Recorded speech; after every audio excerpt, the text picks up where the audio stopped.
بسم اللہ الرحمن الرحیم۔ السلام علیکم دوستو، امید ہے آپ سب خیریت سے ہوں گے۔ ایک مرتبہ حضرت عیسیٰ علیہ السلام کہیں سفر پر جا رہے تھے کہ ایک شخص آپ علیہ السلام کی خدمت میں حاضر ہوا اور عرض کیا، یا نبی اللہ، میں آپ علیہ السلام کی خدمت میں رہنا چاہتا ہوں تاکہ آپ علیہ السلام کی خدمت کر سکوں اور علم دین سیکھ سکوں۔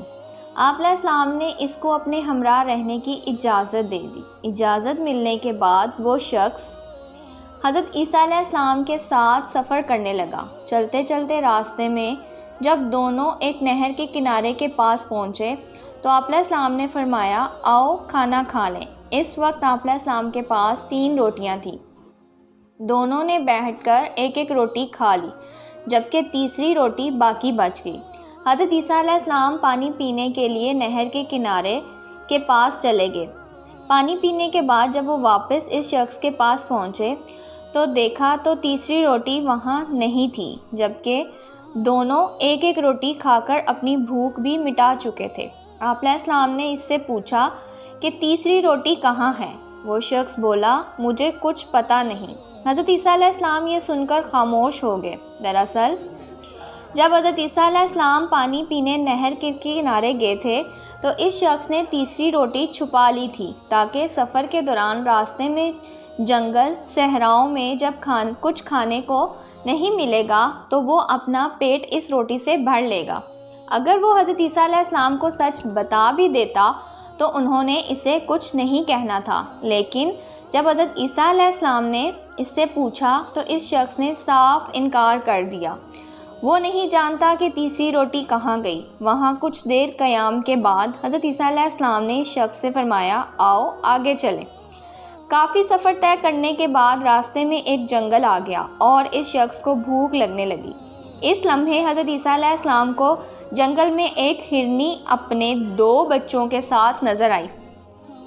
آپ علیہ السلام نے ہرنی کے ایک بچے کو اپنے پاس بلایا تو وہ دوڑتا ہوا آپ علیہ السلام کی خدمت میں حاضر ہو گیا۔ آپ علیہ السلام نے اسے ذبح کیا اور گوشت بھون کر اس شخص سے فرمایا، آؤ ہم دونوں کھائیں۔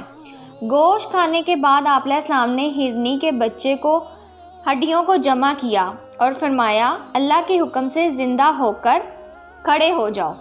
آپ علیہ السلام کا یہ کہنا تھا کہ ہرنی کا بچہ زندہ ہو گیا اور چوکڑیاں بھرتے ہوئے اپنی ماں کے پاس چلا گیا۔ وہ شخص یہ سارا ماجرا غور سے دیکھ رہا تھا۔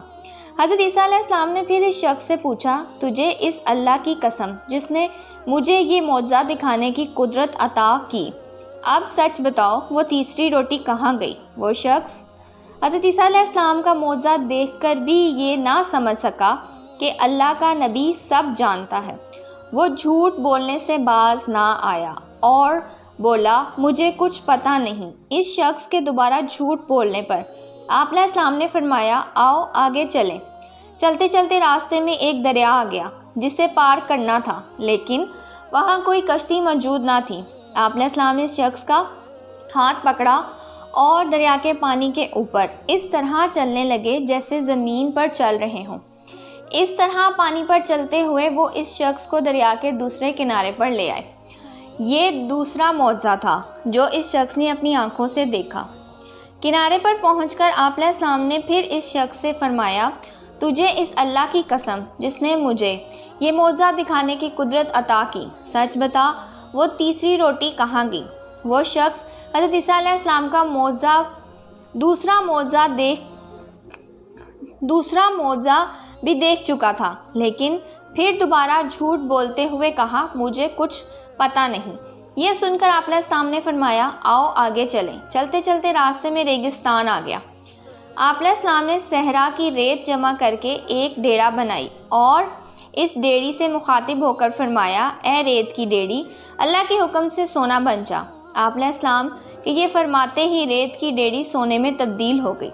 آپ علیہ السلام نے سونے کی ڈیری کے 3 حصے کیے اور پھر اس شخص سے فرمایا، سونے کی ڈیری کا ایک حصہ میرا ہے اور دوسرا حصہ تیرا ہے، جبکہ تیسرا حصہ اس شخص کا ہے جس نے وہ تیسری روٹی لی تھی۔ یہ سنتے ہی وہ شخص جھٹ سے بول اٹھا، نبی اللہ، وہ تیسری روٹی میں نے ہی لی تھی۔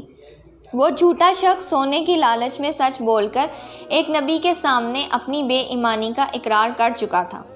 آپ علیہ السلام یہ سن کر مسکرا دیے اور فرمایا یہ سارا سونا تم ہی لے لو۔ اس کے بعد آپ علیہ السلام اس شخص کو چھوڑ کر اپنے سفر پر اکیلے روانہ ہو گئے۔ وہ شخص اپنے لالچ، جھوٹ اور کمزور ایمان کی وجہ سے ایک نبی کی قربت اور تعلیمات سے محروم ہو چکا تھا۔ اللہ ہم سب کا حامی و ناصر ہو، آمین۔